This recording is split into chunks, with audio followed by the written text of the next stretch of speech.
मैं मोबिन गाजी कस्तूरी, राष्ट्रीय महासचिव बहुआयामी पार्टी, और आप हैं के.एम. अमित साहब, माननीय राष्ट्रीय अध्यक्ष। साथियों, आज हम एक ऐसे मुद्दे पर बात करने जा रहे हैं जिससे हर आदमी पीड़ित है, हर आदमी परेशान है, वह है महंगाई।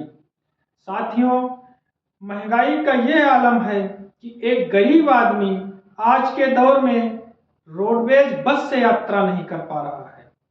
वादे तो किए जा रहे थे, सपने तो दिखाए जा रहे थे हवाई चप्पल पहनने वाले को हवाई जहाज में उड़ने का, परंतु साथियों, अगर कोई व्यक्ति सीतापुर से लखनऊ आना चाहे तो 130 रुपया शायद उसका किराया है, जबकि एक प्राइवेट बस 80 रुपये में आपको सीतापुर पहुंचाती है। उसका डीजल, उसके कंडक्टर और ड्राइवर का खर्चा निकल आता है, परंतु सरकारी बस में यात्रा करने के लिए आपको 100 से ज़्यादा रुपए 80 किलोमीटर की दूरी तय करने के लिए देने पड़ रहे हैं। एक गरीब आदमी अगर अरहर की दाल खाना चाहता है तो शायद उसकी आधे दिन की मजदूरी 1 किलो दाल खरीदने में ही चली जाए। महंगाई इतनी चरम सीमा पर पहुंच चुकी है कि कपड़े, खाने तक के लाले लग गए हैं गरीब आदमी को। क्या इस महंगाई को खत्म नहीं किया जा सकता? बिल्कुल खत्म किया जा सकता है। बस जरूरत है अच्छी नीतियां बनाने की, जरूरत है हमारे उच्च पदाधिकारियों की, सरकार में बैठे लोगों की और सरकार चला रहे लोगों की, पार्लियामेंट में रहने वाले लोगों के खर्चों को कम करने की, उनकी तनख्वाह को थोड़ा कम कर देने की, और जरूरत है उनको भी इस बात पर ध्यान देने की कि आखिर हम तो एसी में बैठे हैं, इस लू में, इस गर्मी में गरीब किसान अपने खेतों में कैसे काम कर रहा होगा? उसकी खून और पसीने की कमाई की भी आखिर कोई कीमत है? साथियों, इस महंगाई के खिलाफ और इस महंगाई को कम करने के लिए हमारी पार्टी लगातार मुहिम चला रही है। बहुआयामी पार्टी ये कोई पार्टी ही नहीं, ये बहुत बड़ी विचारधारा है, ये युवाओं का संगम है, ये भ्रष्टाचार, महंगाई, बेरोजगारी के खिलाफ उठने वाला एक आंदोलन है और इस आंदोलन की शुरुआत हो चुकी है। जब तक महंगाई कम नहीं पड़ जाएगी, जब तक गरीब की थाली में पूड़ी, पराठा, पनीर नहीं आ जाएगा, तब तक हम चैन से बैठने वाले नहीं हैं। इस महंगाई को हम खत्म करके मानेंगे।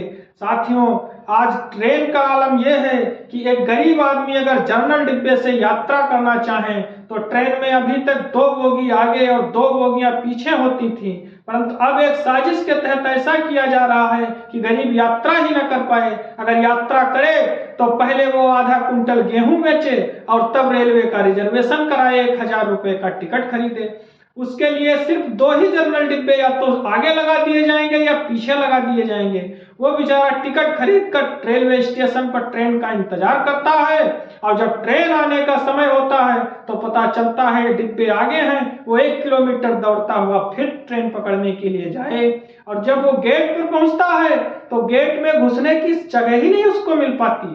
अगर कोई गरीब आदमी दिल्ली जाना चाहता है तो आज के दौर में वो ट्रेन से नहीं जा सकता। हमारी मांग है और इस चैनल के माध्यम से भारत सरकार से मांग है कि ट्रेन में वो पुरानी व्यवस्था को फिर से लागू किया जाए और 2 बोगियां आगे और 2 बोगियां पीछे जनरल डिब्बे अवश्य लगाए जाएं और मेमो ट्रेनें बढ़ाई जाएं ताकि गरीब आदमी कम पैसों में यात्रा कर सके। साथियों, इसी तरह से तमाम सुधार किए जा सकते हैं। हम लोग सुधार तभी कर पाएंगे जब हम स्वयं सत्ता में आएंगे, हम स्वयं सत्ता के भागीदार बनेंगे, और सत्ता में नौजवानों को भागीदारी दिलाने के लिए, गरीब किसान को भागीदारी दिलाने के लिए हम बहुआयामी पार्टी की तरफ से एक आंदोलन चला रहे हैं, और आने वाले विधानसभा चुनाव में हम लोग मौका देंगे। हमारे साथ आज हजारों की तादाद में नौजवान जुड़ रहे हैं, और उनके जोश और उनकी ऊर्जा को देखकर हमें लगता है कि हमें ज्यादा वक्त नहीं लगेगा। हम महंगाई भी खत्म करेंगे, भ्रष्टाचार भी खत्म करेंगे, और हम गरीब किसान के साथ एक सामाजिक न्याय और आर्थिक न्याय की बुनियाद कायम करेंगे। नमस्कार। जय हिंद, जय भारत, इंकलाब जिंदाबाद, सत्यमेव जयते।